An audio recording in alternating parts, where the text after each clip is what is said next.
today our topic is about information intelligence, nurturing information literacy in the Philippine libraries.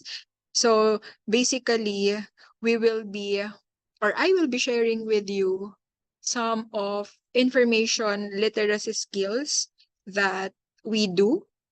Okay? But before that, allow me to share with you our learning objectives for this afternoon. First is to recall and understand the definition and purpose of information literacy. Second is to discover our role in nurturing the information literacy of our students as well as our patrons. And then, of course, third is to find strategies and resources to enhance information literacy program. All right. Sige. So we will start with the information literacy. So we will recall its definition and what it's about. So we are currently in an era characterized by vast and rapidly changing information. So one of our tasks as librarians is to teach individuals to efficiently locate and utilize information to make them stay informed. And if they stayed informed, basically they will make well-informed decisions, 'di ba? Tama 'yon. So kapag ka ang isang tao alam niya yung impormasyon na meron siya, makakagawa din siya ng desisyon na tama. So that's one of our tasks as librarians. So the ability to navigate through the overwhelming volume of data. So ito na yon yung mula nung nag-pandemic, ang daming information lalo na accessible sa lahat because of the internet. What else? We teach individuals to apply the acquired knowledge effectively. This is very crucial in both personal and professional context. So students must be able to access information beyond textbooks and classroom instructions to prepare for their workplace. So as professionals like us, we must keep current and continuously expand our body of knowledge to be successful and to advance in our careers.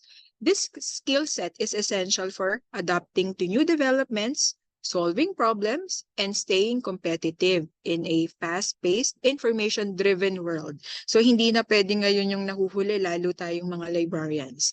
Staying successfully updated required individuals to be information literate. So nabasa nyo ba yung balita nung isang araw na yung mga Filipino students daw took an exam, and unfortunately, our students landed second to the last in terms of they're one of the weakest in creative thinking in the world. So nakakalungkot, no? Hindi ko, parang ako na librarian, sabi ko, ano kayang pinagbasihan noon? Pero nung binasa ko yung article from Philippine Star, yung questions daw doon ay open-ended question. So pag sinabing open-ended question, may laya yung mga sumasagot kung ano yung pwede nilang ilagay. So it is composed of 15-year-old students in the Philippines and we scored 14 points on average. So yun. Ang isa daw sa mga tinanong ay mag-provide daw yung student ng original idea on how to improve a wheelchair ramp for library users. So, may mga nag-appear na gano'n na, mga ganong klaseng questions yung lumabas.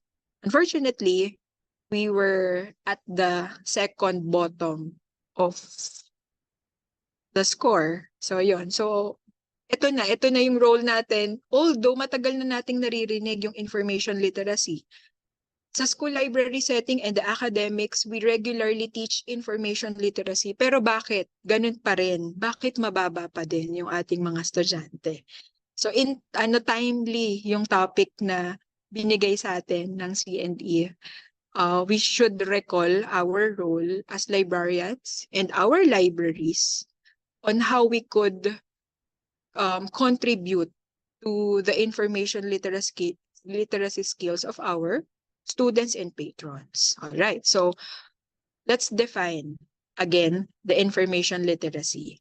So this is a set of abilities requiring individuals to recognize when information is needed. So kailan nila kailangan ng impormasyon, and have the ability to locate, evaluate, and use the needed information effectively. So alam nila kung kailan nila kailangan yung information, at dapat alam din nila or meron silang kakayahan na mahanap ito, ma-assess or ma-evaluate ito, at magamit ito ng tama. So according to Weber, she defined information literacy for the 21st century as the adaptation of appropriate information behavior to identify through whatever channel and or medium. So information well fitted to information needs, leading to wide and ethical use of information in society. So hindi na lang sila may information skills, dapat yung paggamit din nun ay ethical. Okay? So information literacy identifies that you have to be able to recognize your information needs and judge when you have to meet them. So it reminds us that each of us acquire and use information within a legal, cultural, and social context, and information literate people are sensitive to this context. Okay. So another definition, this is from ALA, information literacy is the set of integrated abilities. So hindi lang siya isang kakayahan, isa siyang set encompassing the reflective discovery of information, the understanding of how information is produced and valued, and the use of information in creating new knowledge and participating ethically in communities of learning. All right. So now that we recall the background or the definition of information literacy, we will be talking about its components. So kanina sabi, set daw siya ng ability. So hindi lang siya isang kakayahan, iba-iba. Alright?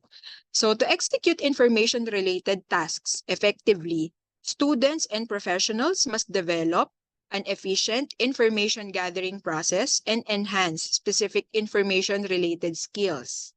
Okay? Alright. So here are the skills that are needed. First, information literacy should have identification, find, evaluate, organize, or synthesize, communicate, or present. So for the first one, which is identify, our learners or our patrons should define the need, the problem, or question. So dapat alam niya na ano yung hinahanap niyang information.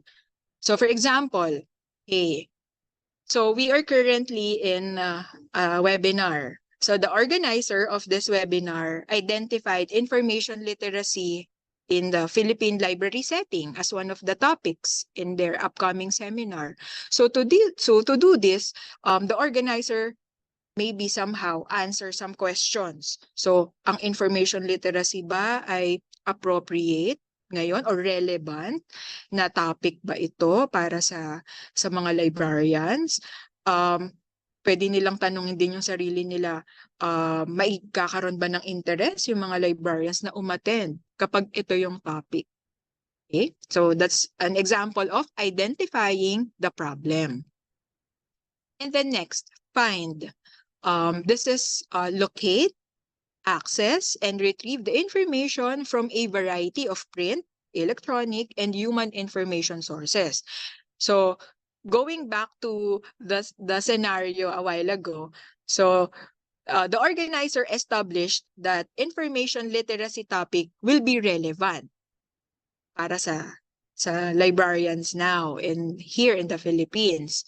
So they search for, of course, what they will do. They will have to look for a resource speaker that could deliver the topic, and the speaker should be a librarian because the setting is Philippine Library. So babalik ulit sila dun sa title or dun sa problem na na-identify nila. So they might have searched via human information sources, or maybe they could, I'm sure C&E will have this bank emails about their clients, so they might want to search using email or maybe internet. So they will assess who might fit their credentials that they might consider. Okay. And then third, evaluate. So this is assess the credibility, currency, reliability, validity, and appropriateness of the information retrieved. So going back to the example, so the organizer was able to identify me as their resource speaker for this topic. So as part of the evaluation process, actually they ask for my curriculum vitae and a copy of my license kasi baka hindi naman pala ako appropriate. Yan. So this way, they will be able to know if I am appropriate for the task. All right.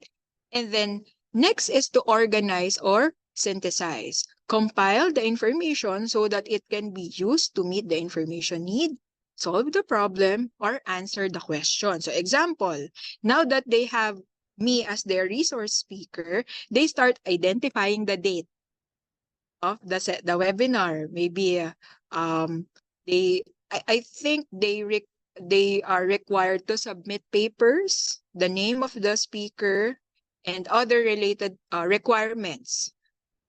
Okay, and then the platform that they will be using in delivering the said webinar. So we are now using Zoom as our platform. So that's how they organize this webinar.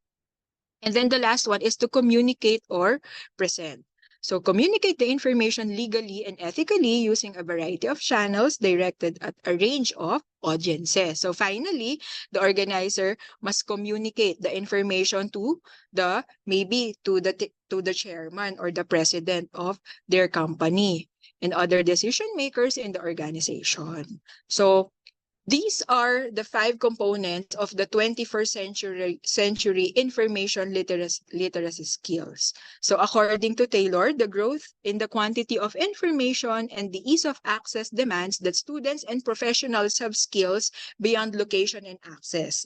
So they need information literacy skills that focus on a process of learning rather than dissemination of information. So hindi lang nagpapakalat ka ng informasyon kaya ka natututo ng information literacy. Ang importante, alam mo kung paano mo gagamitin yung information na yon para makatulong ka rin sa iba. So ngayon, babalikan natin ano-ano yung mga pwede nating gawin bilang librarian at saka yung library, ano yung pwede nating maitulong sa mga estudyante natin, sa patrons natin, para maturuan natin sila na maging information literate. Actually, hindi na nga medyo ini-introduce na rin ngayon yung information fluency. But since our topic is information literacy, we will focus on that. All right. So next.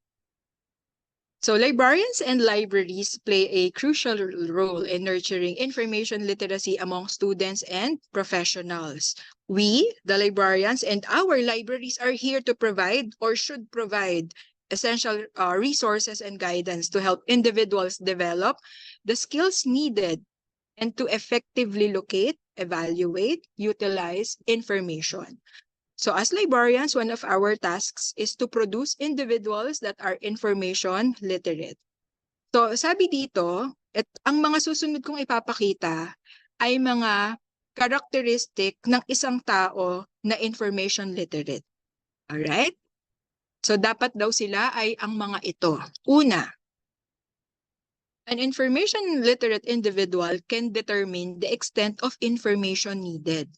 So this involves several keys, considerations, and steps to ensure that information gathered is relevant, sufficient, and precise for the task. Okay. So how do we do that? So in determining the extent of information needed, this helps in setting boundaries and focusing the search for information. So tuturuan natin yung patrons natin paano sila makapag-set ng boundary and focus lang dun sa hinahanap nilang information. This is also known as defining the search questions or problem. Okay. Next is, this is also determining the time frame of the needed information. Why? Because some topics require most current information, while others may need historical data or pwede ring mix. So for example, kung ang client mo, ang hinahanap niya ay research on technological advancement, syempre ang ibibigay mo sa kanyang mga resources ay latest studies and developments. So ngayon, yung individual na yon, pag naturuan mo na siyang maging information literate, dapat alam na niya mismo na kapag ang topic niya ay about science, ang hahanapin niya yung current or latest studies and developments. Hindi yung parang lost siya. Ayun. Okay. So, meron din namang iba na kapag ang topic nila ay historical, so syempre okay lang kahit medyo luma yung topic basta related dun sa information na hinahanap niya. Okay. Next, identify credible sources that provide reliable and authoritative information. So it involves knowing where to find peer-reviewed journals, maybe reputable news outlets, hindi lang sa kung saan-saan narinig na balita. So dapat reputable. And then maybe official statistics and authoritative books. So yung patron natin, dapat turuan natin sila na dapat hahanap sila sa scholarly journal, sa mga official statistics, and reliable books. So this helps in avoiding information overload. Kaya dapat alam nila na ma-determine yung extent lang ng information na kailangan nila. Kasi magkakaroon sila ng information overload and yung focus nila mawawala doon sa topic. Okay? Next, an information literate individual can access the needed information effectively and efficiently. So it involves several strategic steps to ensure that the information gathered is relevant, credible, and quickly retrievable. So paano natin sila matutulungan dyan? So sa pag-access, dapat alam nila na ang i-utilize nila ay library and databases. So for library, dapat aware sila kung ano yung mga library resources na meron tayo. So they have to make use of resources available in the library, including books, journals, and online resources. So we, the librarians, can provide valuable guidance on where and how to search for specific information. So pag lumapit na sa atin yung patron natin, most likely may kailangan yan. Okay. So minsan hindi nila alam kung paano gamitin. So dapat tayo na yung mag-o-offer ng help. And then, ako ang natutunan ko sa pagiging librarian, pag naturuan mo yung batang yon or yung patron na yon, sa susunod ano na yan magiging independent na siya sa library. So dun pa lang, nagkaroon ka na ng isang information literate na patron. What else? So they may want to use databases. So they might access databases like, for example, if you can provide yung may cost na databases, like for example, EBSCO, ano pa ba? Kung wala naman, maybe you can suggest for Google Scholar and others. So these databases offer a wealth of peer-reviewed articles and research papers and other scholarly materials. All right. So what else they can access? So they would want to develop effective search strategies like advanced search, Boolean operators, and knowledgeable in using keywords and phrases. So later on, I will be showing you some topics that you can integrate this kind of how you can teach your patrons to independently access your library resources and other databases. Okay, so for search strategies, patrons must be knowledgeable in experimenting different combinations of words. So doon na pumapasok si Boolean operators or phrases to broaden or narrow the search as needed. So minsan kasi ako madalas pala napapansin ko pagka lumapit ng estudyante at may tinatanong, kahit na verbal iyon, pagka nag-search na yun sa computer, maybe using the OPAC or minsan nagsa-search na sila sa Google, kung ano yung pagkakabigkas nila, yun na rin ang isa-search. So maybe with our help, we can teach them how to narrow down, or maybe they could be specific na in their search terms. So next, an information literate individual can evaluate information and its sources critically. So it involves several keys and steps and considerations to assess the validity and reliability of the information gathered. So this is very important. So first, they could assess, or you can teach them to assess the author's credentials by expertise and affiliation. So bakit kailangan nating malaman yung credibility ng author? So we can investigate the author's academic background. Kasi baka mamaya ang hinahanap mo, for example, ang research mo ay about sports. Tapos yung nagsulat ay hindi naman walang background sa sports. So, paano siya magiging credible author, di ba? So, as librarians, we have to tell our clients that they should assess the author's credentials and affiliations. So what else?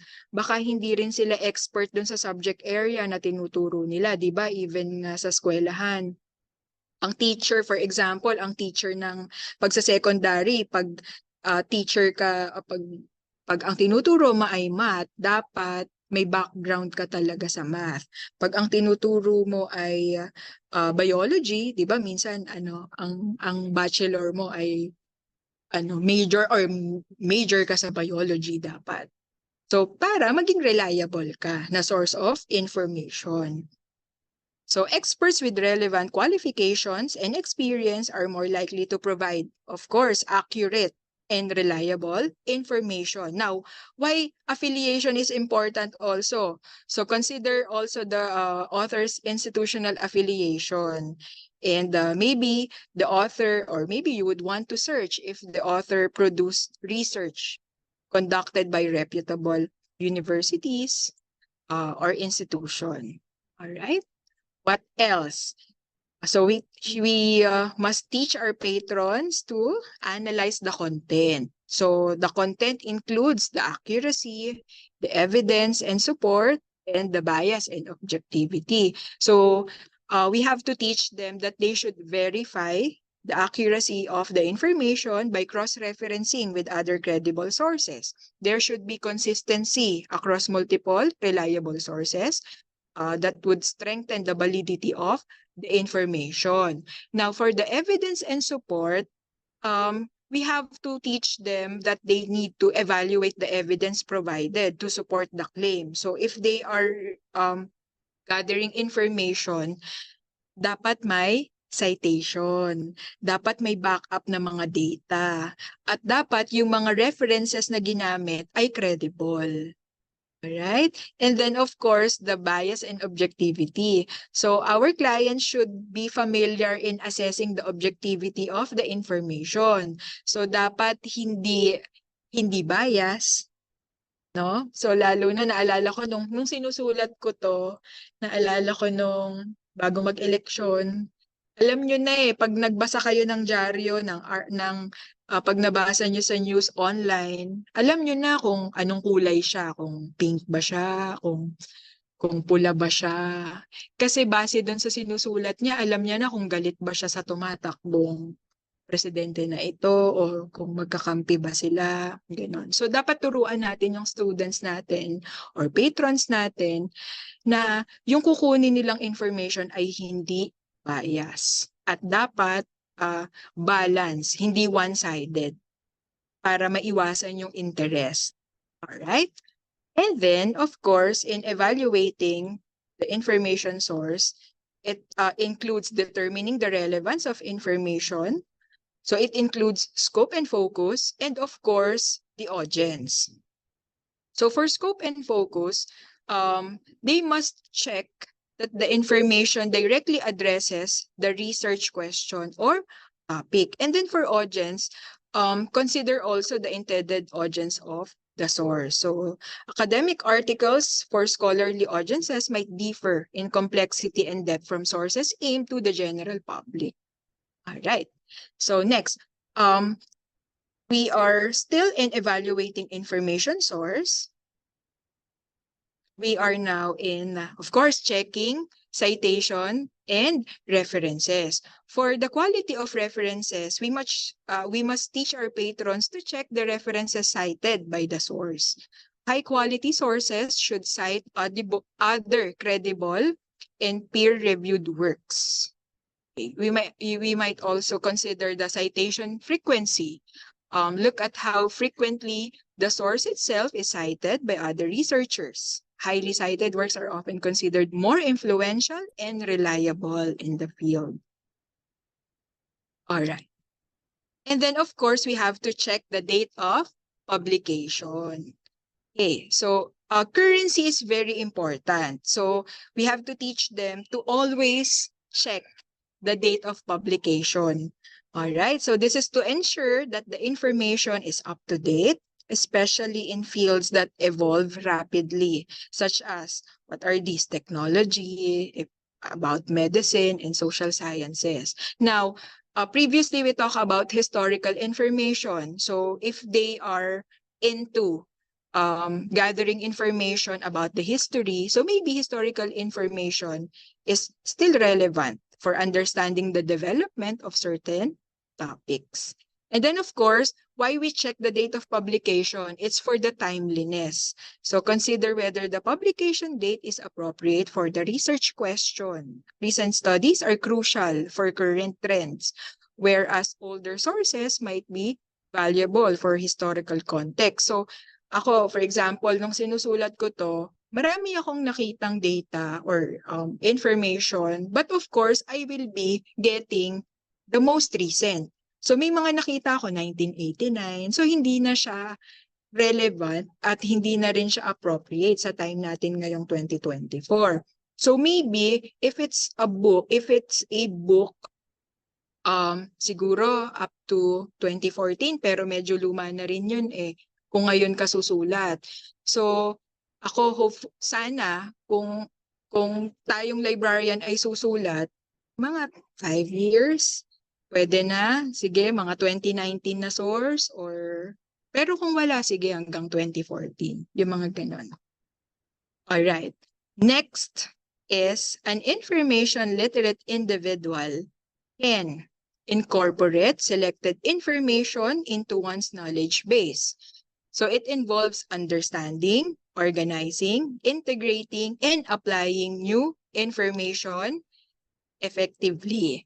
Alright, so in understanding information, importante na naiintindihan nila yung impormasyon. So it includes comprehension and contextualization. Comprehension is ensuring that our patrons fully understand the information by reading it thoroughly and breaking down complex concepts into simpler terms. Contextualization is placing the new information within the context of what they already know. Relate it to existing knowledge to see how it fits or challenges your current understanding. Now, in organizing, the organization of information includes categorization and structure. So I think dito na pumapasok sa pag-organize ng information. Dito na pumapasok kung familiar kayo sa graphic organizer. So 'di ba sa graphic organizer, yun yung inaayos nyo yung mga information na na-gather nyo, yung mga terms na related. So papasok siya sa iisang bilog, and then kung ano yung mga related terms. So sometimes that's how I categorize my information gathering. Okay. So categorization is classifying the information into relevant categories or themes. So depende na yun sa ating patrons paano nila gustong i-organize. This helps in structuring their knowledge base and make it easier for them to retrieve information when needed. So ang importante naman kung paano nila madaling ma-retrieve yung information na nag-gather nila. Depende na sa kanila kung paano nila aayusin yung mga information na nag-gather nila. Whatever category they want to, it's up to them, but as librarians, we have to ensure that they know how to categorize. So in structuring, we can teach them that it's like creating a hierarchy of information. So where general concepts lead to more specific details. This can be done through outlining, mind maps, or maybe concept maps. So it depends upon our clients na. But maybe we can introduce to them during our information literacy program, we can introduce to them whatever type of categorization they might want to use.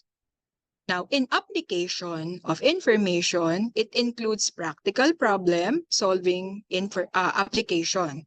So the practical application is using the new information in practical scenarios, whether in academic projects or maybe professional tasks or maybe personal decision making.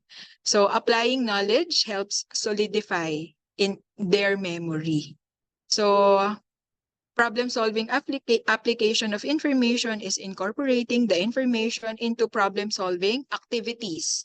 This can involve case studies, real-world projects, or hypothetical scenarios where you can use the new knowledge to find solutions. So kami dito sa school library setting, after we teach students about a particular library skill, right away, pinapa-sample na namin agad sa kanila. For example, our topic is about the Dewey Decimal Classification System.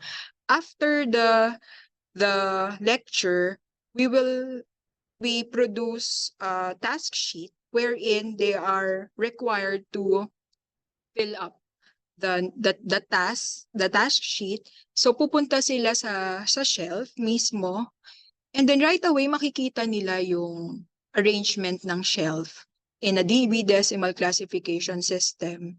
And then they have to answer the task sheet. So that's their output for the day, for the library skill.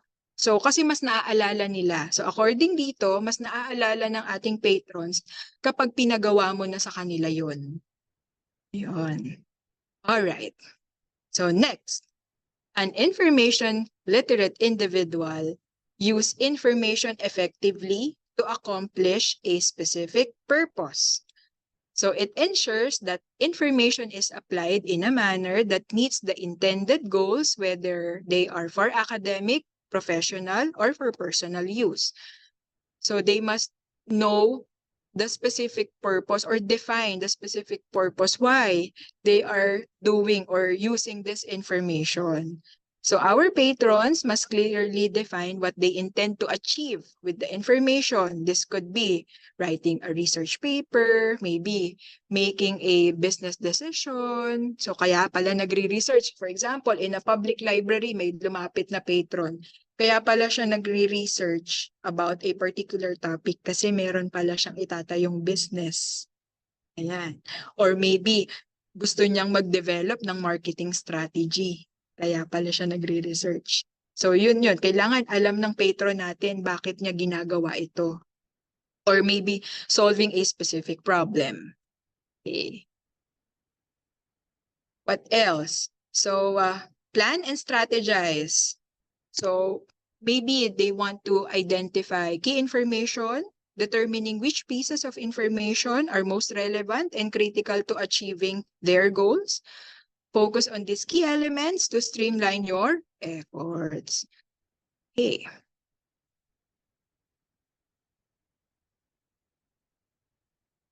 All right, next is applying the information. Same with the previous one, which is incorporating the selected information. This one is to ito na yung pag-apply ng information. So ayan. So maybe kapag pag nasa tingin mo yung strategy mo ay hindi okay, dapat maging flexible ka rin. So be flexible and willing to adopt your approach based on new findings or feedback. You can adjust your plan as needed to stay aligned with your objectives. All right. Okay, next. An information literate individual can This is the last one. Understand the economic, legal, and social issues surrounding the use of information and access, and use information ethically and legally. All right? So how? So for the economic, it includes the value and cost of access.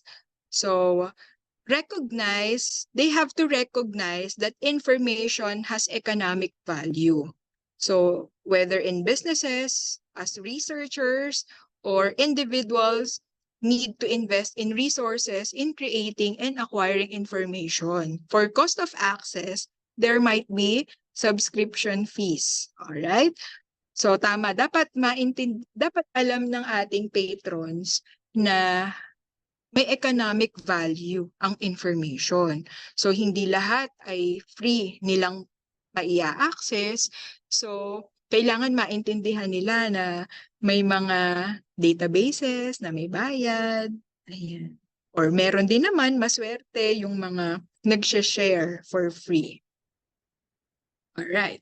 Next is, aside from economic, of course, it has legal value.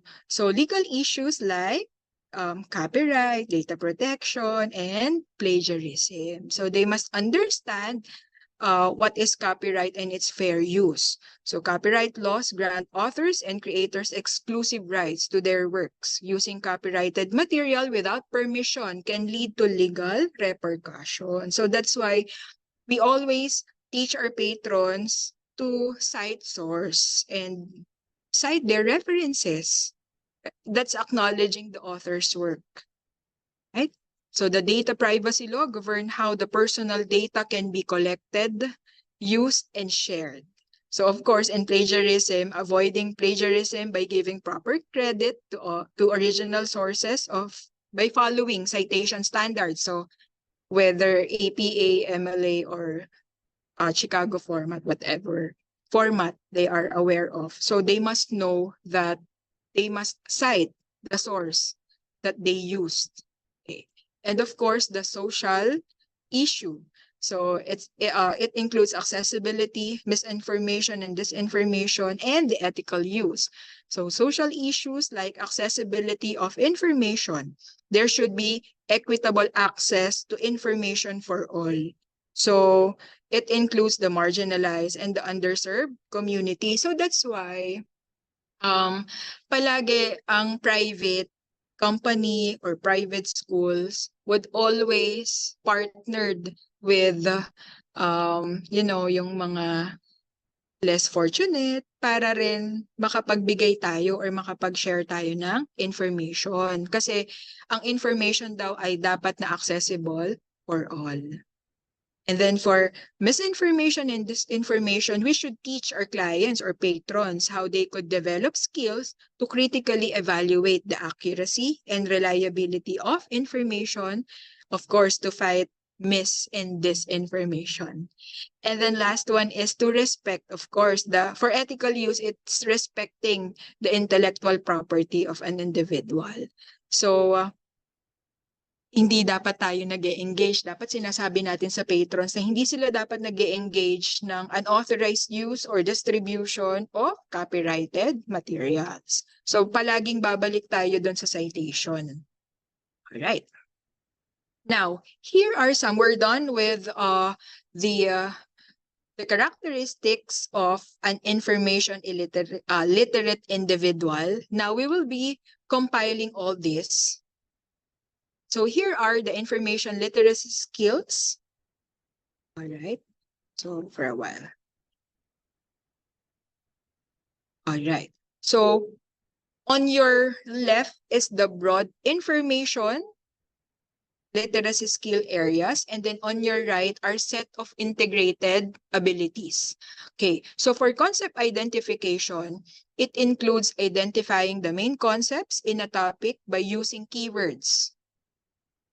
They have to also differentiate between the significant and non-significant terms. They will be able to use words with similar meaning to describe a concept. So, pag ito na, dito na pumapasok yung pagtuturo natin ng thesaurus or maybe dictionary. All right. So next information literacy skill area is the search strategy using Boolean operator and or function. So as librarians, I think dapat alam na natin yung paggamit ng Boolean. So even yung sa pag-search sa OPAC, effective din ang paggamit ng and, or. And then of course, lalong-lalo na pag Google kasi marami ng masyadong information ang ibibigay kapag ganon. And then using the correct search indexes, using thesaurus to get the preferred vocabulary for a particular database. Next is what type of document that they need to use. They know when to refer to an encyclopedia or journal. They must be aware of the criteria of a scholarly journal. So, mas madali kasi siya pag-print eh. Pagka marami masyadong picture, alam mo na ano siya, popular journal. Pero pagka maraming text, most likely, the journal that you're holding is a professional journal. And mostly, ang professional journal ay by subject area. Right? So, ma-identify mo na agad. For example, science and children, mathematics teaching in the middle school, what else? Arts and activities. So, alam mo na title pa lang kung anong tina-target niya na subject area. What else? Search tools, knowing when to use a database, search engine such as Google, or maybe they want to use library catalog and meta search engine. So dito, ang na-experience ko, yung student should use several resources. Hindi lang sila dapat nagfo-focus sa print. So I think the teacher asked them to fill or to look for an online database, a print source, or from a book, and then from a journal, and then from newspaper. Yun. So yun yung mga requirements nila. All right. And then the last one is the use of results. So knowing what bibliography is, recognizing the type of document that corresponds to a bibliographic reference, knowing the criteria used in evaluating the quality of a website, and then knowing when to include references to avoid plagiarism. All right, so these are some of the information literacy skill areas and set of integrated abilities that is qualified to target the broader term. All right, so at this point,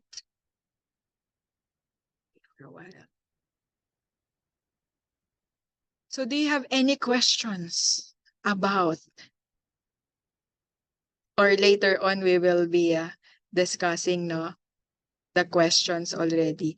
All right, so at this point, I will be sharing with you how the libraries can nurture information literacy through different programs and activity ideas. So siguro yung ibang makikita nyo dito ay ginagawa ko na yan, or nakita ko na yan dati.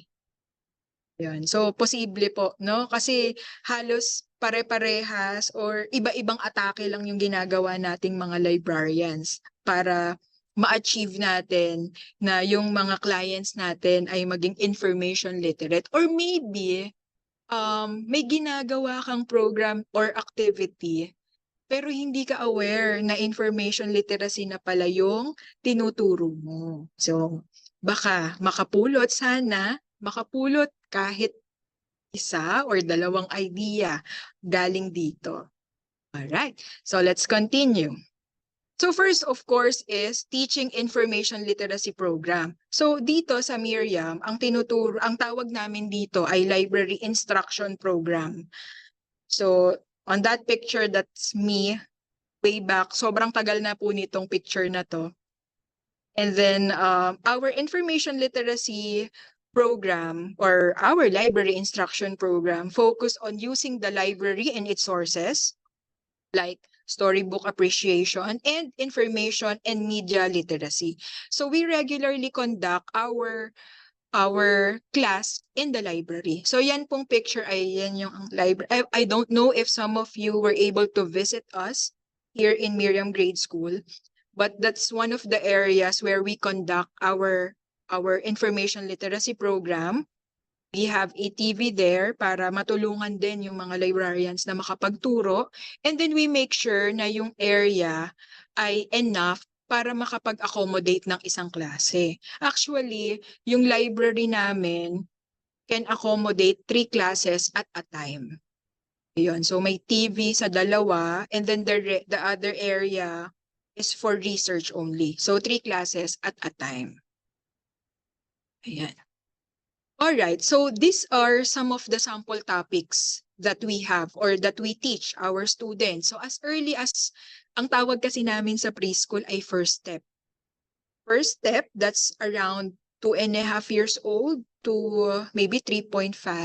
And then we have the nursery and then kinder. So those are our preschool students. So some of the topics are the following: the introduction of different sections in the library. So oo, importante yun, no? Dapat alam. As early as kinder, alam nila kung ano-ano yung mga sections sa library. Ang shelf namin sa kinder, iba po pala yung library namin sa preschool, iba sa grade school. So, sa kinder or sa preschool, naka-color coding yung shelf. Kung yung librong hawak nila ay may sticker na color, for example, color pink, yung shelf nun, color pink din. Kasi tinuturuan din namin sila kung paano ibalik yung libro sa shelf. So, based dun sa color. So, pagka fiction, pink, pag non-fiction, yellow yung shelf. Kapag ka Filipiniana, blue, yan. So, color-coded siya. And then another topic that we teach them is the steps in borrowing books. So iba-iba tayo ng step. So importante rin na maituro nyo yon sa patrons nyo, yung simple steps in borrowing, para sa susunod na pagbalik nila, alam na nila. Alright? So we also teach them the different parts of a book. So particular kami sa front and back cover, spine, pages, and then simple introduction to title, and author and illustrator. Okay? And of course, we teach them how to properly take care of the book that they borrowed from the library. And then we also introduce the basic parts of a story, like the character, setting, problem, and solution. And then the last is to draw and tell. So kung mapapansin niyo, pahirap ng pahirap yung topic. Alright, going back to sample topics, meron na tayong bagong curriculum from DepEd. That's the Matatag curriculum. Last year, we just edited our topic. We call it development of topics. So naka-plot na doon kinder, first quarter, second quarter, third, and fourth. And then grade 1. Ina-align kasi namin sa curriculum namin yung library instruction program na tinuturo namin. And then just this summer, we realigned the topics again. Ang napansin ko dun sa new Matatag curriculum, naka-focus ang mga topic sa grades 1, 2, 3 po ito ha, balikan ko lang. Naka-focus siya sa pagiging literate ng mga bata. They should teach or they should be yung tinuturo ng teacher more on literacy and numeracy. So dun siya nakafocus. So medyo nag-downgrade kami ng topic this coming school year just to comply with the DepEd. And of course, meron namang laya ang mga private schools to go beyond the topic.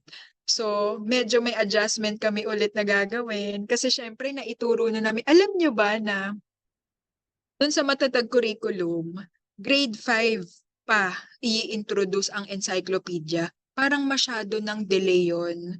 But of course, because of the learning gap na nangyari dahil sa pandemic, medyo nag-adjust talaga. Kailangan mag-adjust tayo sa kakayahan ng mga students din natin. Ayun.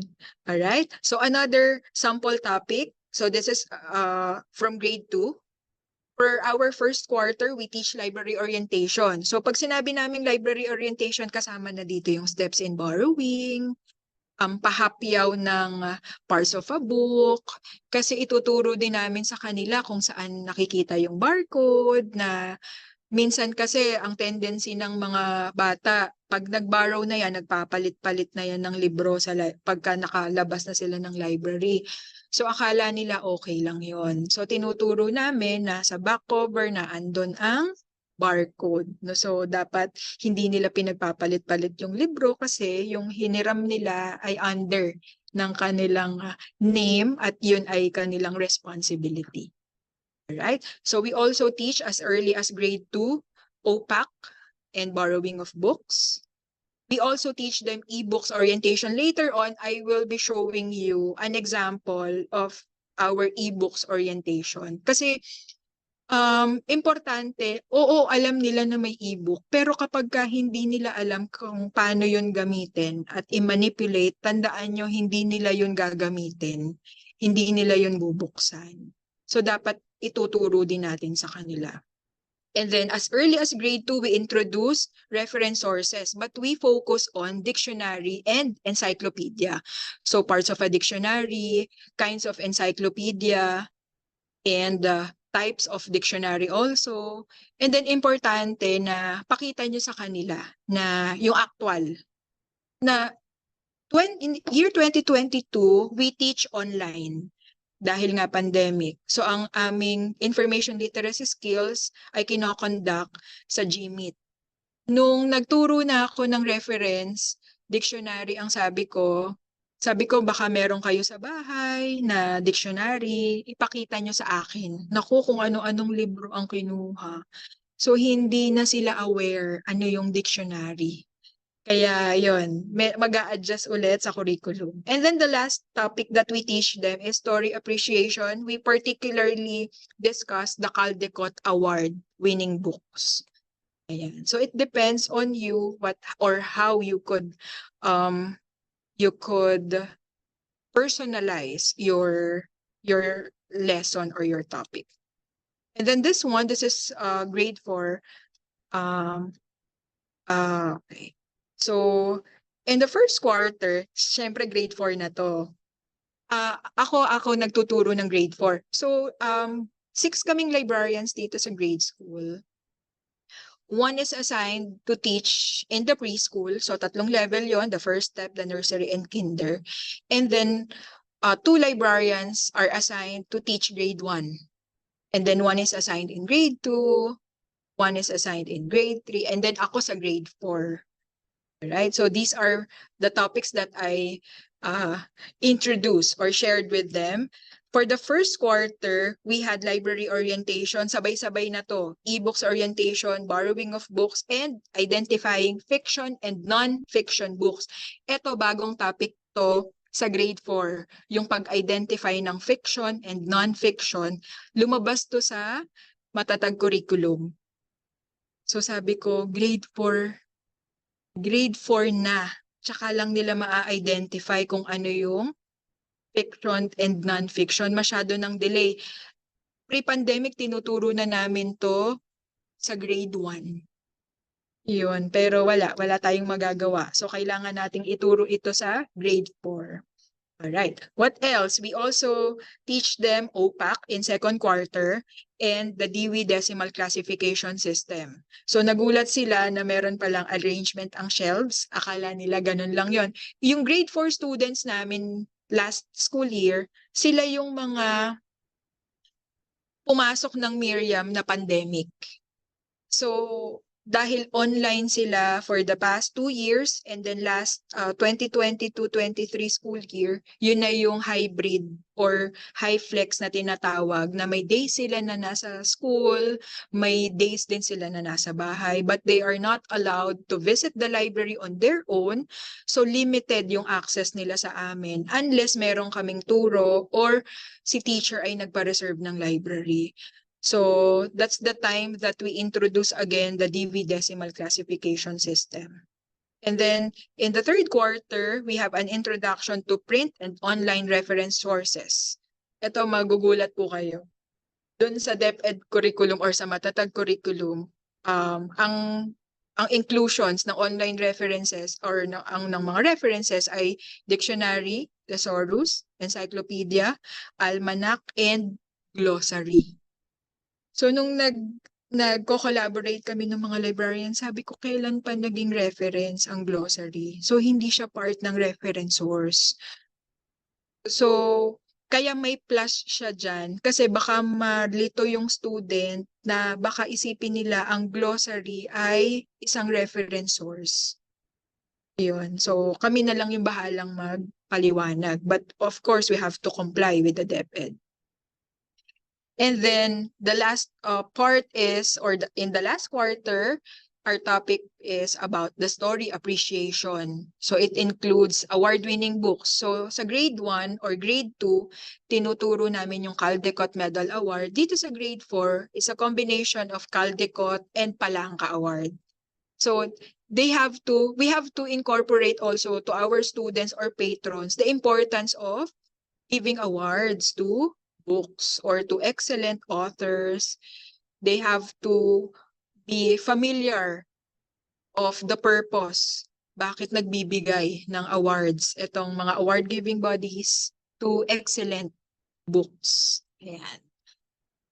And then another or last sample topic is for grade 6. Ito lang para lang magka-idea kayo. So for grade 6, mas mahirap na siya. First quarter, library orientation, online library resources, including website. So nung pandemic po, nag-produce kami ng website using Google Site. Kasi binigyan kami ng Miriam ng Google Workspace. So yan. And then second quarter, reference sources including almanac, directories, handbooks, and manuals. Ito po from the Matatag curriculum also. And introduction to citing information from books using APA.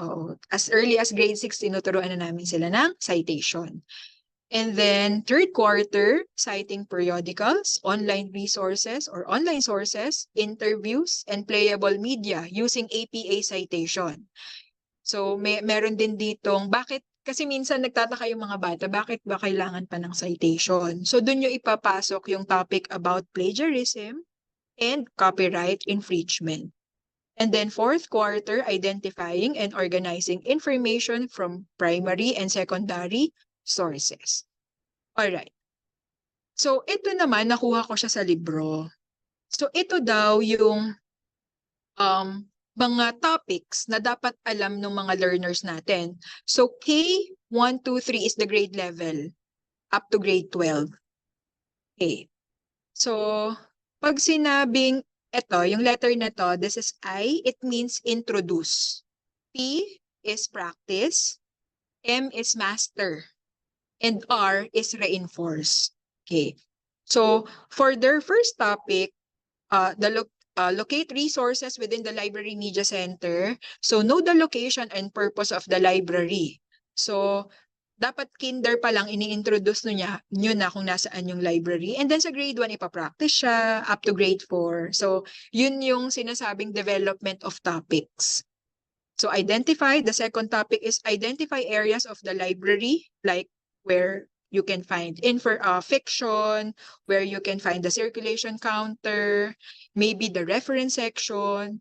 So dapat kinder alam na nila yon. And then grade 1, dapat pinapractice na nila up to grade 6. Or I mean up to grade 4. But in grade 5, dapat master na nila kung nasan yung different areas ng ating library.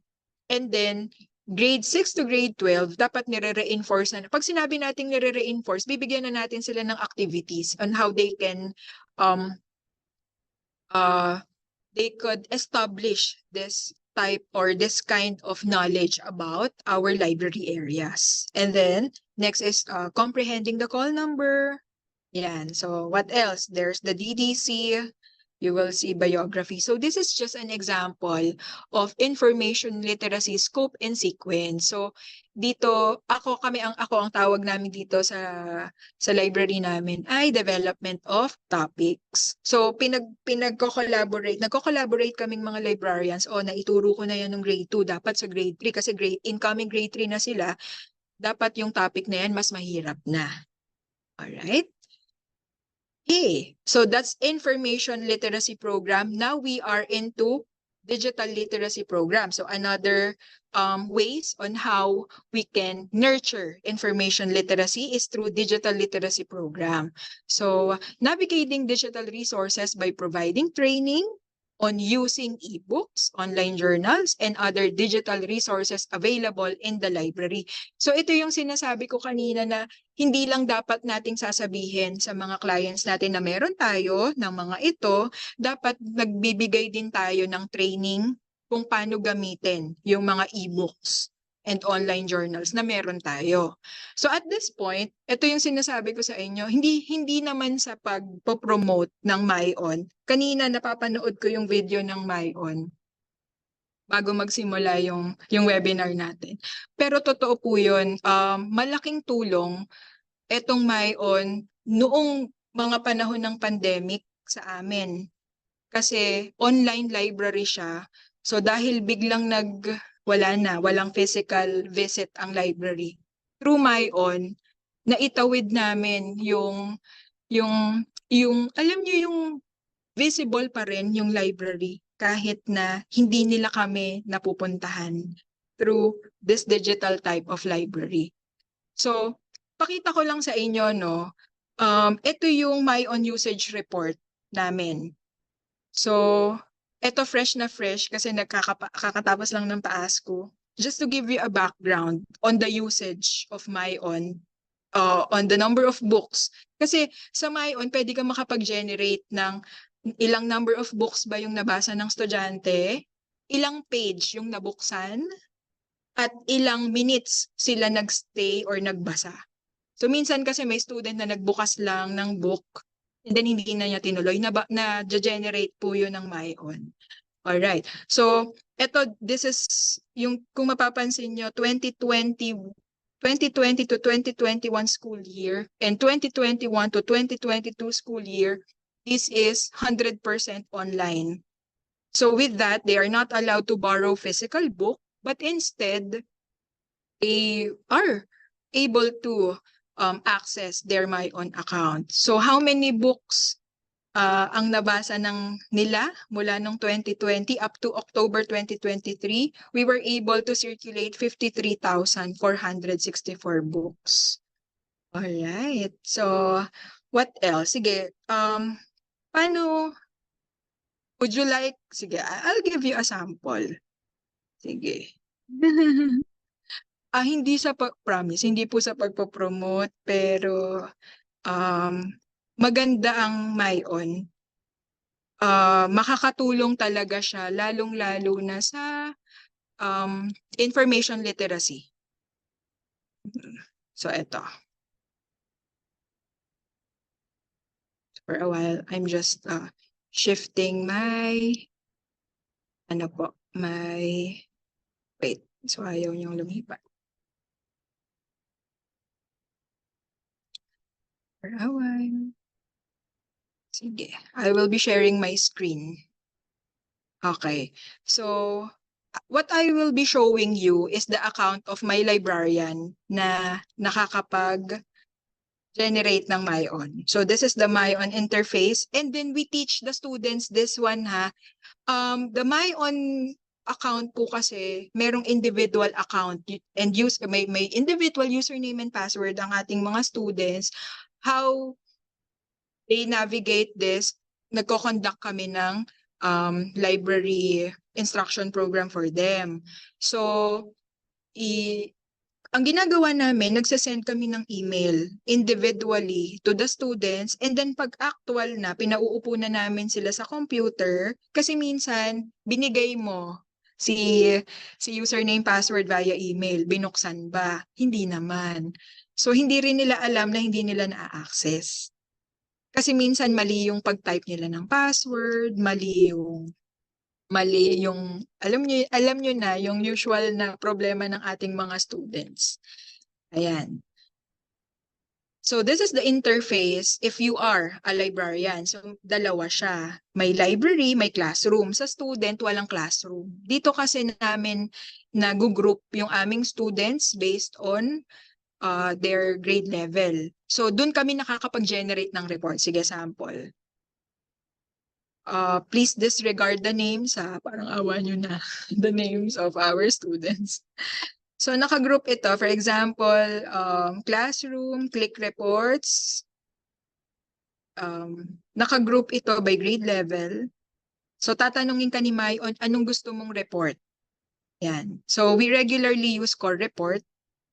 And then if you click core report, ayan, students in group, kasi pwede mo siyang by grade level. Kaya ako nakapakita kanina yung usage by grade level, kasi pwede mo siyang i-customize dito sa Mayon. So for example, I want to use grade 1 for the month of, or I want to know the usage of grade 1 for the month of, dahil wala pa sila niya, October 1, 2023 up to October 30, 2020.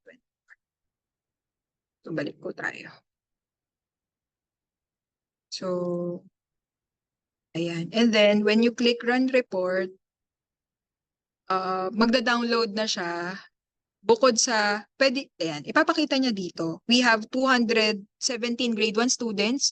They were able to read 81 books from October 1 to 31. 1,108 books or 1,180,000 pages ang nabuksan nila within the span of 612 minutes. So ito yung initial, and then here, pagka dinrag nyo siya pababa, ayan, pag kinlik nyo yung download, mag-generate na siya in Excel format. Ayan. Yun yung maganda sa Mayon. Pagka nag-search sila ng book, hindi siya yung ano po, yung isang libro lang ang pwede, parang one book at a time, yung pwede, hindi. Yung isang libro, pwedeng simultaneous yung magbasa. Ayan. So for example, they have the option to browse. So i-click lang nila yung browse. Meron ding, ito, pag browse, nakakategorize na siya. So ano bang gusto nila for today? For example, I want to read about scary and gross. So this one, disgusting. So before nag-start, alam niyo po ba, nag-start kami sa Mayon mga school year 2016. Ayan. So up to now, ano pa rin, tinuloy-tuloy namin siya kahit na medyo mahal. Pero ang laki nung nakita nyo naman yung usage, hindi ka na manghihinayang. Ayan. So example, ito. Bakit ba ito yung napili ko?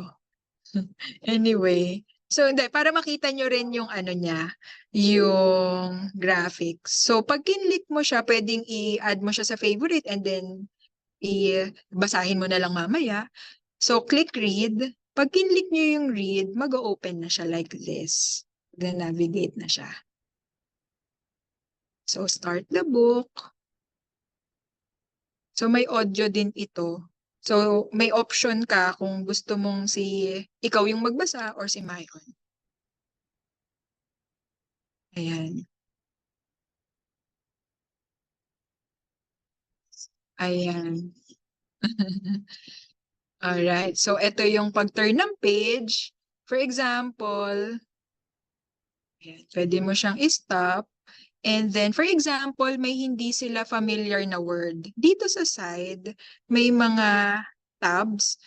They can click the dictionary and then, for example, they are not familiar with the term gross. Sige, type natin yung gross and then click search. This is integrated with the Oxford Dictionary. So, yan na siya. I-define na niya yung gross for you, even the proper pronunciation.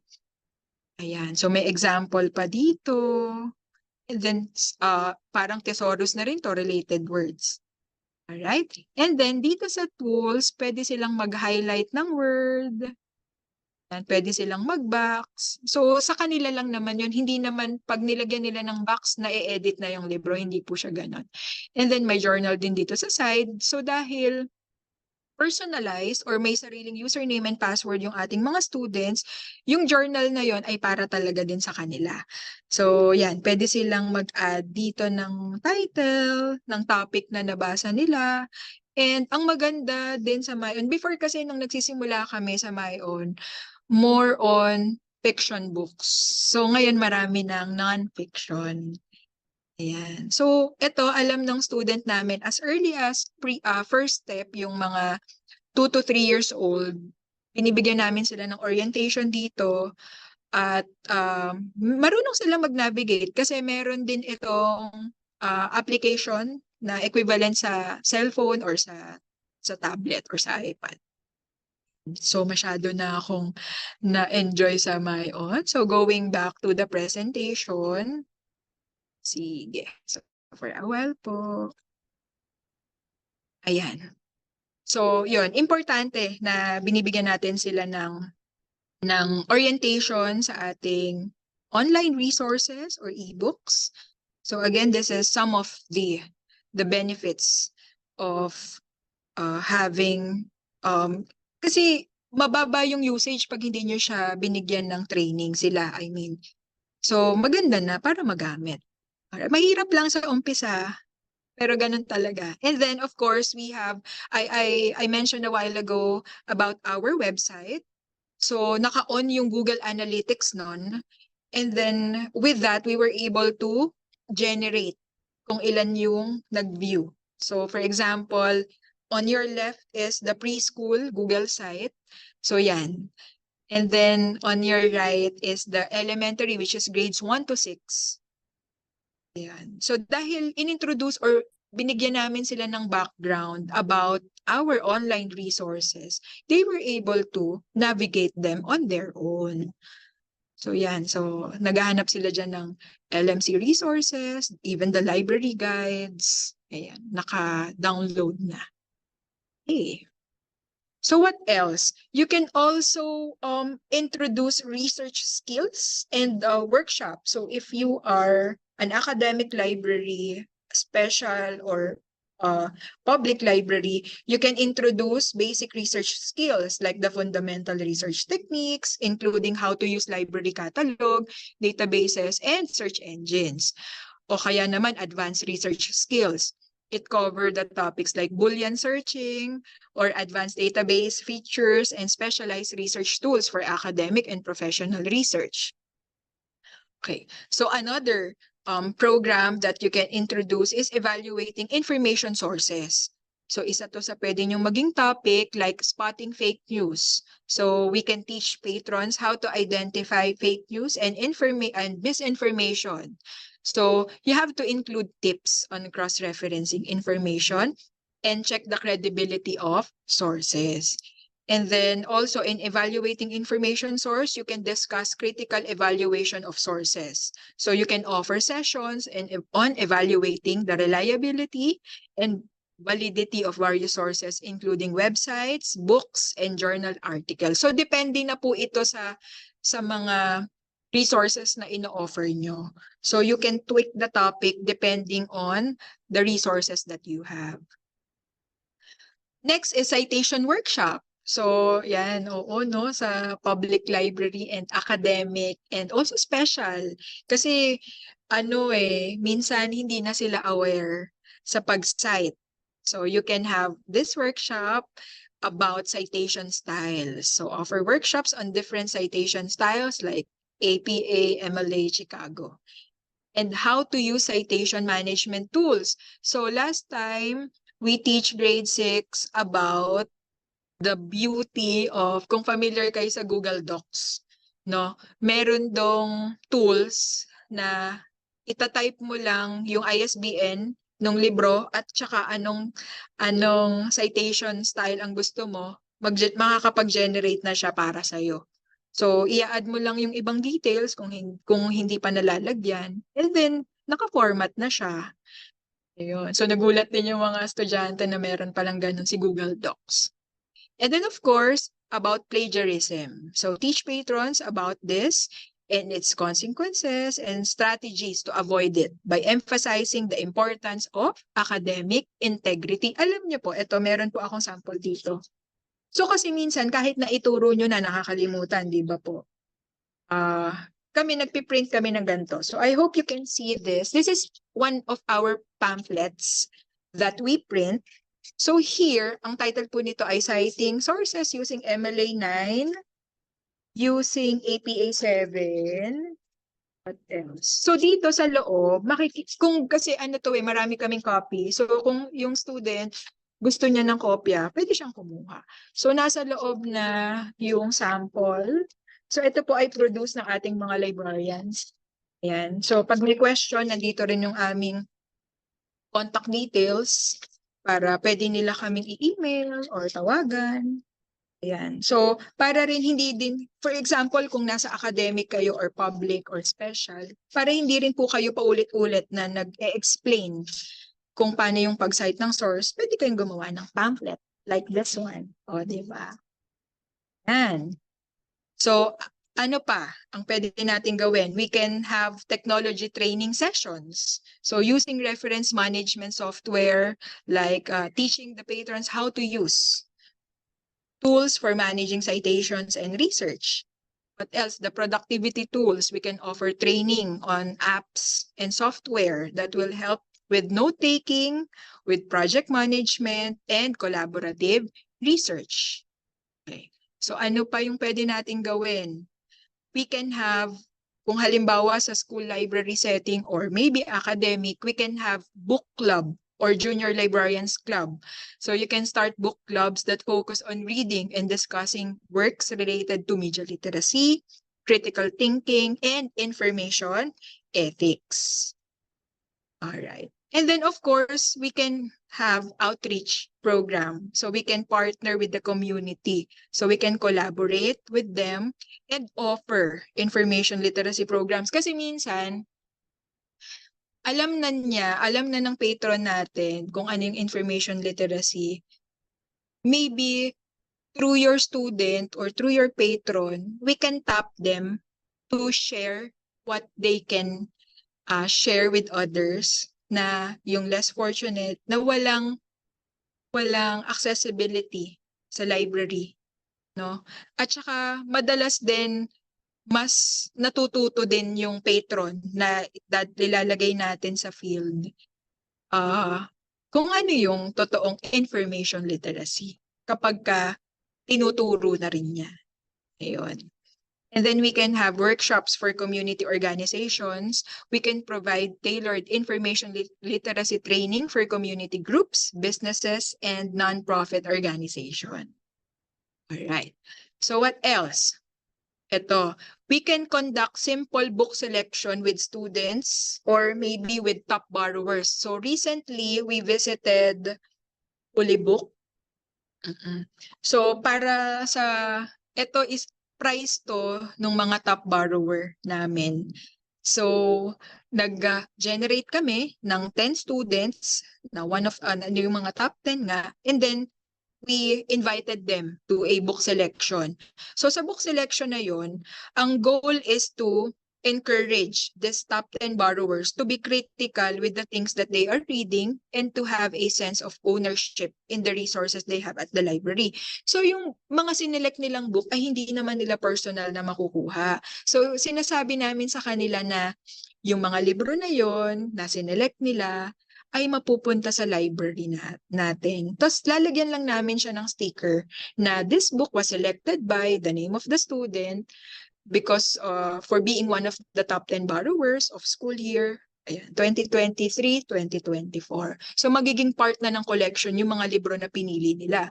So bago kami pumunta sa book selection, nagkakaroon muna kami ng short orientation. So sinasabi namin sa kanila na yung pipiliin nila dapat appropriate, dapat for grades 1 to 6 students, dapat siya. So alam niyo yon, binibigyan namin sila ng mga criteria na usually librarians ang gumagawa. Pero dahil nga sila ay aming avid borrower, so yun yung price nila. So whole day ito. Umalis kami ng 9 a.m., nakabalik kami ng school ng 4 p.m. And then we conducted evaluation also after the activity. So yan. So what else? Celebrations. Through Book Week. So this is one of the celebrations that I chose, which is the Book Week celebration. So we have to include activities that will encourage our patrons to read. For example, the DEAR. This is the drop everything and read. So you can choose a day when everybody is reading silently. Kahit 30 minutes lang yun, okay na yun. Mga 20 to 30 minutes of that day. Basta may isang day sila na wala silang ibang gagawin, magbabasa lang sila. Yan. Ano pa? We also had code breaker puzzle where our students are tasked to solve codes whose answers are from quotations from different books popular to our clients. Yan. Siyempre, yung isa pa, yung storytelling sessions. Ito medyo, ano na to, common. Pero ang pwede kasi nating gawin ay ang i-invite natin na storyteller, kung halimbawa sa public library, pwede yung mga matataas na, like, kung kaya nating i-invite si Mayor, bakit hindi? So kami, sa school setting, ini-invite namin yung mga administrator. So lalagyan mo lang siya ng team. For example, kami, yung team natin yung theme namin nung nakaraan is,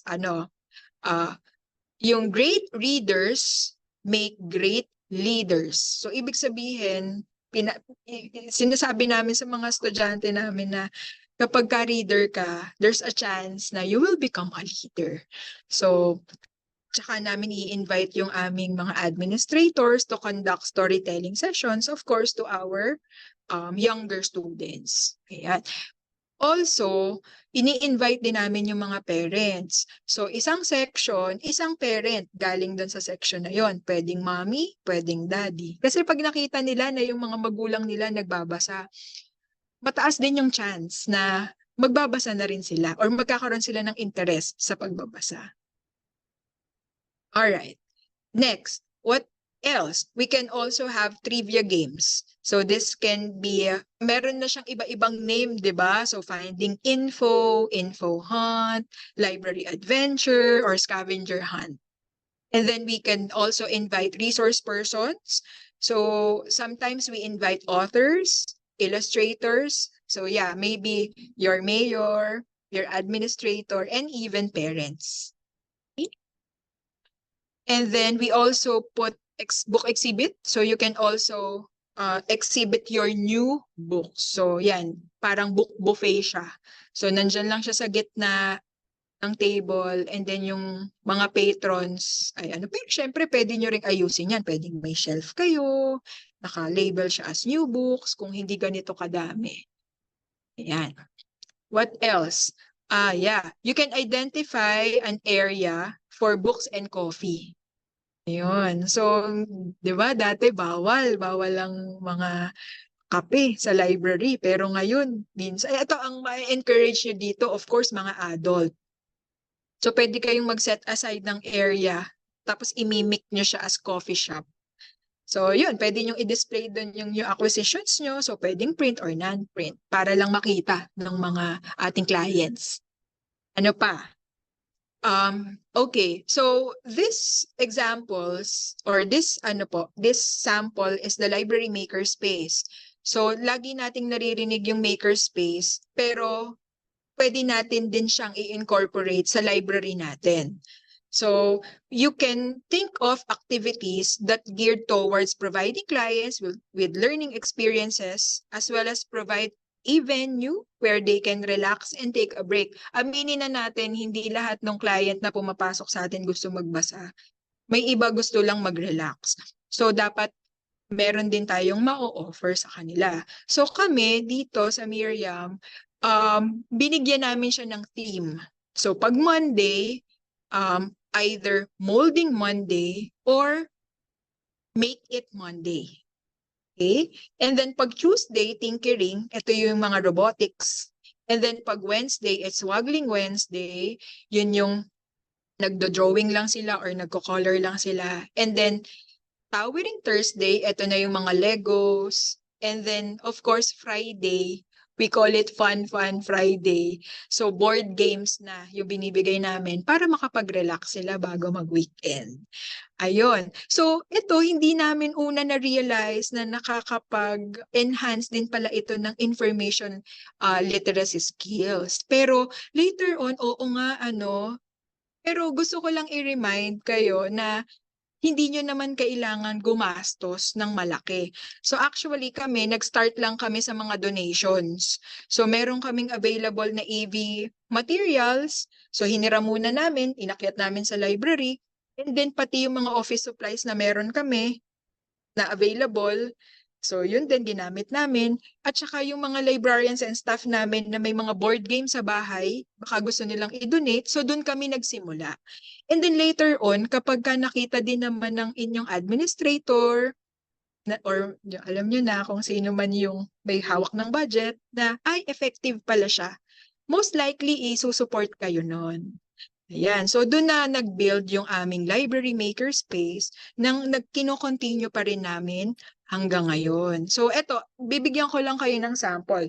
So eto, for example, yung Molding Monday namin, tinanong namin sila kung ano yung skill na discover nila na effective sa pag-form ng creative figure. So according sa grade 2, so dapat daw gamitin mo yung finger mo at saka yung palm and press it. Ayan. And then, may suggestion naman yung isang grade 3 na gamitin daw yung clay na soft and sticky. So they even suggest for brand na mas maganda para hindi siya masyadong dumidikit sa kamay, ganon. Ayan, so ito yon. So Crayola clay daw ang dapat naming bilhin. Ayan. So for Tuesday, Tinkering Tuesday, ito na yung mga kung ano-anong pinagkakabit-kabit nila. So tinanong namin sila what makes it easier to play with these toys. Ang sabi ng grade 1, meron daw kasing picture. Hindi namin sila tinuturuan kung anong gagawin nila sa makerspace. We just let them play on their own. So sila na mag-figure out. Ayun. So sabi niya, may picture daw kasi kaya madali. Madali nilang natututunan, nagagawa. Ayun. So ano to critical thinking, 'di ba? Ang nade-develop. So syempre, bakit masaya yung Tinkering Tuesday namin? So sabi ni grade 4, nakakagawa daw sila as a team. And then kasi dahil limited lang yung aming materials, nag-share din sila with one another. At saka hindi lang to classmates. We conduct library makerspace during dismissal time. So, kung sino yung available, sila lang yung pupunta. So, minsan nagkakaroon sila ng mga kaibigan. Ayan. So, dito rin namin ginagamit. Ewan ko kung familiar kayo. This is from CNE also, Bebot.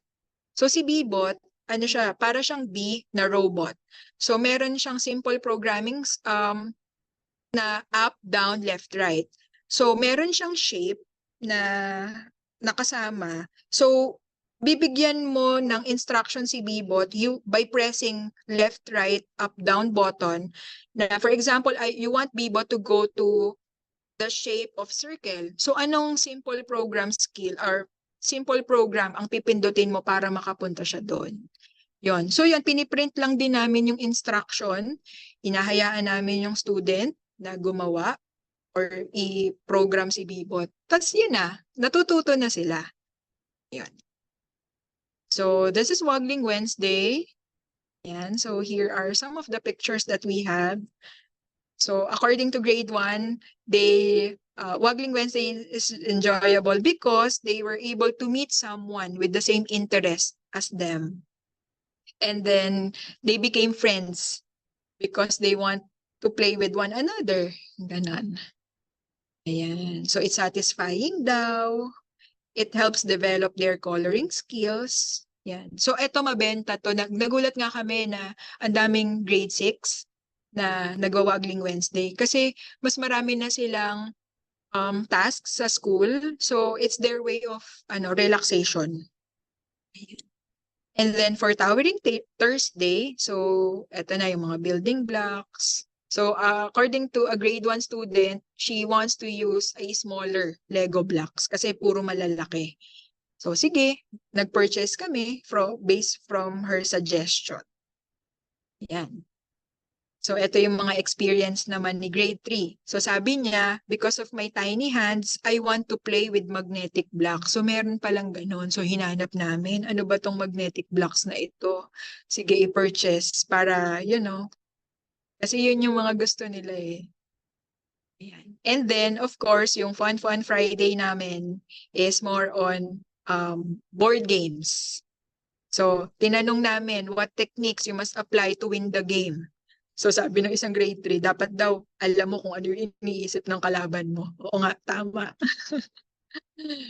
Ano pa, being fair daw in any games would lead you to winning. O, di ba nagulat kami, grade 3 student. So, hindi lang siya critical thinker, meron din siyang ano, justice and truthfulness, right?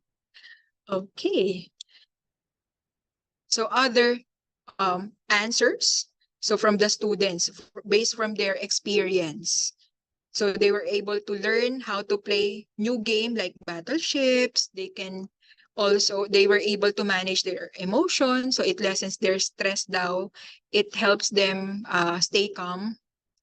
And then they were able to develop creativity. They were able to learn with collaborating with other grade levels. And then they also develop empathy. So they were able to learn how to share what they have and always be fair when playing games. And then, of course, to stay real. So they learned that you should not be or you should not too ambitious with your projects. Especially yung sa Tinkering yun sa Tinkering Tuesday. Kung ano yung meron sila, yun lang yung ginagamit nila para makapag-create ng something. Ayan. Alright, so these are my references. It's 2:55 already. So I think we will have a 5-minute break, maybe.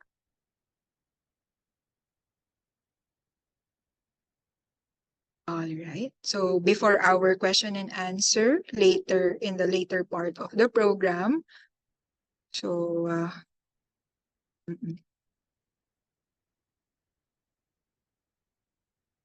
okay. So Miss Claire, are we going to answer na some of the questions or we will be uh, having our break? It's okay po. We're early pa naman. We can do a quick 5-minute break para po Okay. makapag-stretch, relax ng kaunti yung ating mga participants. And I know they have questions po or clarifications then or something that they can share about the discussion. So dear participants, we can do a quick 5-minute break. So my time here is 2:55. So let us resume by exactly 3 p.m. po. But while we're having a break, you may park your questions on our Q&A box or in our chat box. All right?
All right, last 1 minute for our 5-minute break. So while waiting for the others, you may park your questions po. There are some questions na here sa ating Q&A box. So later on, we will address that.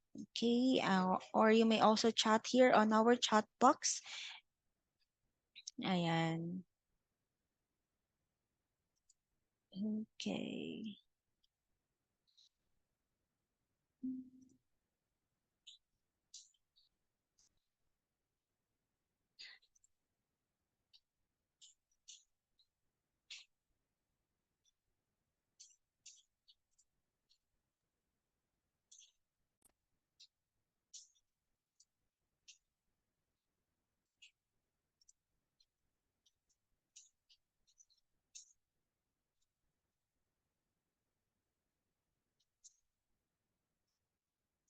All right, so it's already 3 p.m.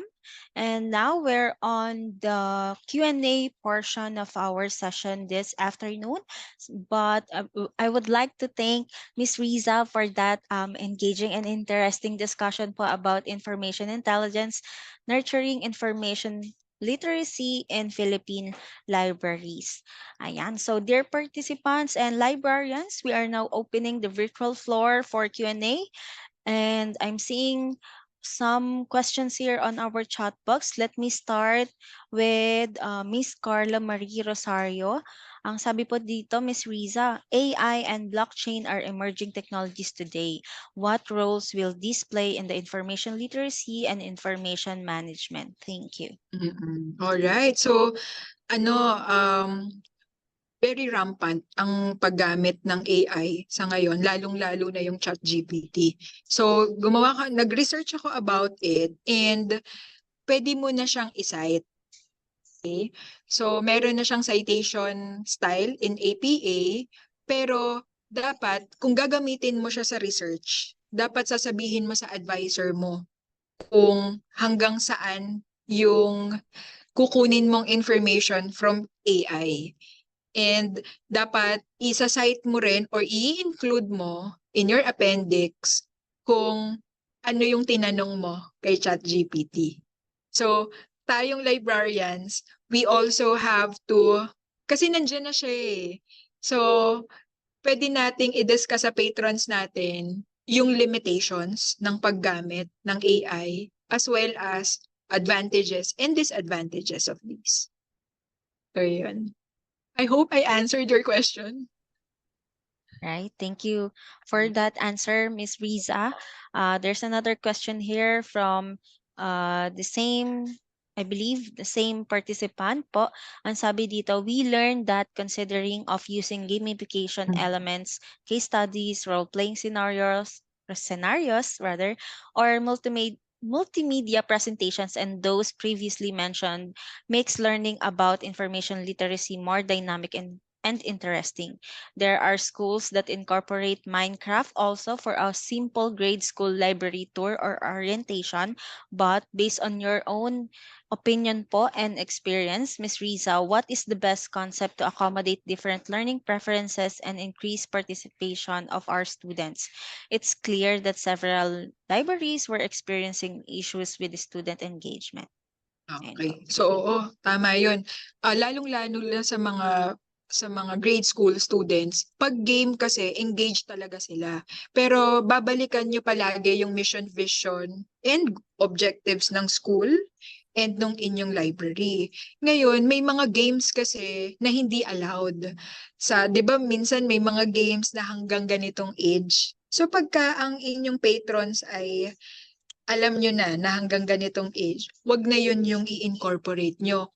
Maybe you can search for somehow related or parang parehas ng pag-navigate ng game na yun dun sa original na tina-target nyo sanang game. Ano pa, pwede rin po kayong ang mga estudyante kasi natin ngayon, hindi na sila into print. So, they are into online. So, kung meron kayong computer sa library na isa lang, baka pwede niyong padagdagan ng additional 2 units para 3 na sila. And then offer them na na gamitin nila. Dati kasi mahigpit tayo o research lang ha, ganun. Pero let them use the computer. May mga restrictions naman tayo na pwedeng hingan ng tulong sa ating IT personnel para lang hindi nila ma-access yung mga site na bawal sa kanila. Pero let them use technology na. Kasi they're not into print. Ayan. So offer several multimedia resources to our students para maging engaging sa kanila.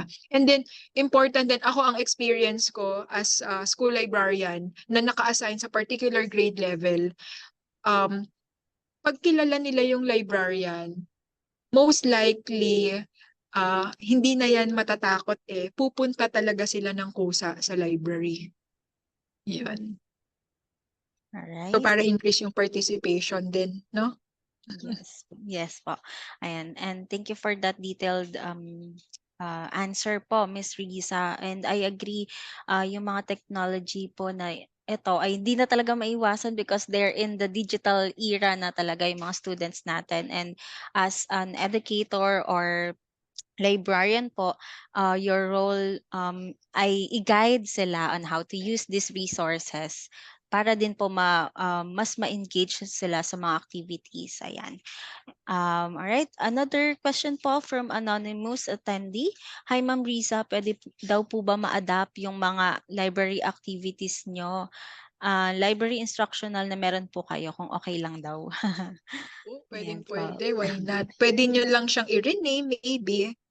Ano ba? Meron din kaming simple reading alert na tinatawag wherein pag nakakita kami ng bata na nagbabasa, pinipicturean, tapos piniprint namin. Hindi niya alam yun na, pipicturean namin siya. Tapos ipiprint namin yung picture niya. And then on that day, yung day-to-day, kasi meron kaming parang malaking kalendaryo na nakadikit sa isa sa aming wall. So for today, siya yung namin, reading. So pag nakita siya ng mga classmates niya, uy, ikaw yun, gano'n. So na-encourage na silang magbasa din. Yun. So pwede po, at saka marami na po tayong makikitang iba-ibang library activities sa internet. Yun. So iti-tweak nyo lang po para medyo personalized based on sa inyong library type. Yan. All right, thank you for that. So another question here po from Miss Darlene Wele. I just want to ask if ano daw po if ano po masuggest nyo na games or mga skills for college students na pwede naming malagay sa aming makerspace. Oh, so games or skills? So board games? So alam nyo, sa totoo lang, yung high school namin, although high school na sila, pero yung grade 12 kasi namin, grade 10, grade 11, grade 12, ito pa college na to Pero pag nakikita nila yung mga activities namin, gusto nilang pumasok sa library. Kaya lang bawal kasi iba na yung library nila. I believe kahit na simple board games or even Lego, subukan nyo lang po. Kasi minsan, kahit na ang akala nyo gusto nila, pero ano lang siya trial and error. Kung ano yung sa tingin nyo gusto nilang gawin or gusto nilang laruin, i-provide nyo. Ngayon, from there, pwede na kayong humingi ng advice or ng suggestions from them. Ano bang gusto nyong laruin dito? Gusto nyo ba ng beanbag? Minsan, sa totoo lang, gusto lang nilang mag-relax Gusto lang nilang humiga. So sa amin din, may dalawang areas kami sa library na carpeted. Naglalagay lang kami doon ng throw pillow, ng beanbags. So yun, minsan, yun din ang gusto lang pala nila, mag-relax. So kung games naman, may mga mahihirap na board games. Meron akong na-encounter Harry Potter, pero hindi kasi siya kayang gawin during dismissal time ng 30 minutes, hindi uupuan talaga siya ng student. So, I'm not sure if pwede yon or ano, pero i-try nyo lang po. Yan. Right, thank you po, Miss Risa. One suggestion po from our participant, Miss Carla, a music pad is also good daw po for young adults. Ayan.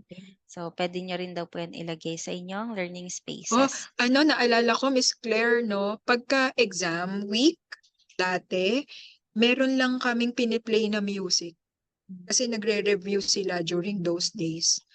So, yung mga relaxing music, yun. So, depende rin sa sitwasyon, no? Or mag-choose lang kayo ng specific area sa library na may music. Kasi yung iba naman ayaw naman talaga ng may maingay or may sound, yun. Yeah, ayan. So, thank you po for that suggestions, Miss Risa. And I believe, dear librarians, kayo po yung mas good thing that there are lots of options and suggestions that we can get from other librarians then. But kayo po yung mas nakakilala, ano yung mga madalas pumapasok sa library natin, yung kanilang mga interest, ayan. So, you can customize or personalize that mga activities or yung mga tools na yan para po mas better na makater yung needs po ng ating mga patrons, ayan, or ng students. Okay, so another question po from Livon Mateos. What specific policies can libraries advocate for in schools to address the ethical use of AI tools like ChatGPT in student assignments? And how can librarians collaborate with school administrators to create clear guidelines on the acceptable use of AI in academic work?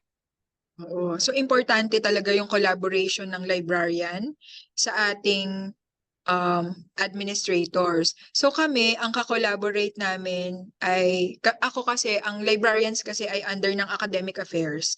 So I regularly communicate with the subject area supervisors. And then when doing content outline, uh, ina-advise na rin sila to cite their source. So same with the students, they should always cite their source. So simple citation can start as early as grade 1. Kasi minsan, pagka inintroduce mo na yung topic na research, akala nila yung mabibigat na research. Pero hindi po. Yung even parts of a book, pag alam nila kung paano ma-identify kung sino yung author, kung anong title ng resource na ginagamit nila, it's as is start na yon, stepping stone na yon on their citation skill. So, yung mga simple pong ganon ay makakatulong para hindi na yung pagdating nila ng college, dun pa lang nila natututunan yung pag-cite ng source. Yon. So ako, sa tingin ko, pwedeng talaga, dapat mag-collab ang librarian, ang subject area, supervisors, teachers, and administrators. So ako po, as LMC supervisor, I am under the academic affair assistant principal. So she's one of the administrators, and with that, ako, yung aming policies and guidelines should always be approved by that administrator, and then later on will be endorsed to the principal. So even our celebration, book week celebration, the proposal should always be approved and presented to the subject area supervisors, lalong-lalo na yung objectives. So kasi meron din silang insights, magbibigay sila ng suggestion, Miss, ito pong activity na to ay hindi appropriate sa ganitong grade level. So dapat po ganito. Yun. Pati yung team na aming binibigay ay may suggestion din po yun. Tama ba? Kasi medyo mahigpit kami sa grammar. So dapat the title, alam niyo yun, laging aligned siya, laging correct. And then, of course, yung talagang partner namin ay yung reading area, reading and language, or we call it now English area. So with them, we could help, we could share to them our goal that ChatGPT and AI tools should not be a reliable source for our students. Kaya dapat laging papasok ang library through them. Example, yung Hele area last year, grade 6 students, ang topic nila is about marketing. So, nakipag-partner si teacher sa amin para makagawa kami ng Pathfinder. So with that, we gave it to the teacher, and then pag-visit nila sa library, ito na yung mga resources na pwede nilang gamitin.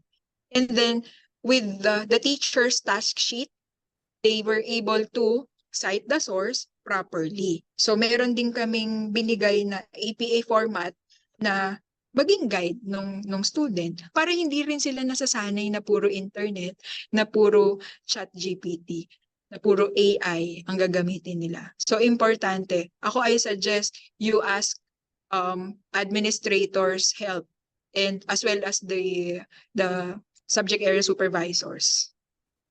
Yun. Or kung college students naman ito, yung ating mga dean, yung mga college heads. Yan. Kaya yung mga online resource, 'di ba, meron tayong mga paid online resources na sinasubscribe, i-ano nyo yun sa kanila, i-train sila na gumamit nun para yun mas reliable yun kesa naman sa ChatGPT. Ayan po. Okay, Sana nasagot ko. Thank you so much, Miss Risa. And one last question from an anonymous attendee. Ang sabi po dito, we have computers in the library. How can we integrate what you have discussed into the usage of the computer nook for students, faculty, and staff? Alternatively, how can we promote reading and information literacy using computers in the library, perhaps through activities? Alright, so kami, dahil meron kaming na-produce na website, so sabi ko nung una, dapat to, pagpasok nila sa library, alam nila na merong website, bukod dun sa tinuro namin. Pero dapat visible siya. So yung reference area namin, kasi yung reference section namin ay may 10 research computers. So ang makikita nilang homepage doon ay yung library website. Doon sa library website, naandun na yung link ng MyOn, naandun na rin po yung Follett Destiny Discover namin. Kasi sa Follett po kasi, ngayon, hindi na lang siya opaque. Kapag ka nag-login sila ng username and password nila, if for example, they are searching for a topic, for example lang, human body, merong mga libro na makikita sila na meron kami sa library, pero merong option din ng database and website related to that. So pag kinlik nila yon, makikita nila if that title of the website is appropriate sa age level nila. Kasi doon pa lang sa age level, doon sa title, kita na visible na siya. Yon. So ano pa, i-integrate nyo po yung website nyo sa computer. So magpagawa po kayo ng ano ba? So kung may existing website na, ilagay nyo na siya doon, yun na yung homepage yun ng computer instead na yung yung homepage lang yung website nyo na yung homepage. Ano pa, i-integrate nyo na sa website yung mga online services na meron kayo. Ngayon, kung wala naman kayong na website pa na itatayo, before, dun pa lang sa homepage, naka-open na yung mga suggested reliable search engine na appropriate sa ating students. Naka-open na siya agad para hindi na sila maghahanap-hanap pa. Yun. So, yun pwede. And then, how can we promote reading and information literacy using computers? Kung meron po kayong pamphlet like this one, pwede nyo siyang gawan ng software or soft copy version, and then upload nyo dun yung inyong mga pamphlet. Tapos pwede rin kayong gumawa ng video. Ako, before, gumawa kami ng video presentation ng MyOn. So para Miss, I don't know, I can't remember how to use MyOn. So pag nag-email na yon, i-reply ko na yung video presentation on how to access MyOn. So yun, personalize siya. Kami lang yung nag-create nun. So yun yung mga ways, I think, on how you can promote reading and information literacy using technology in the library.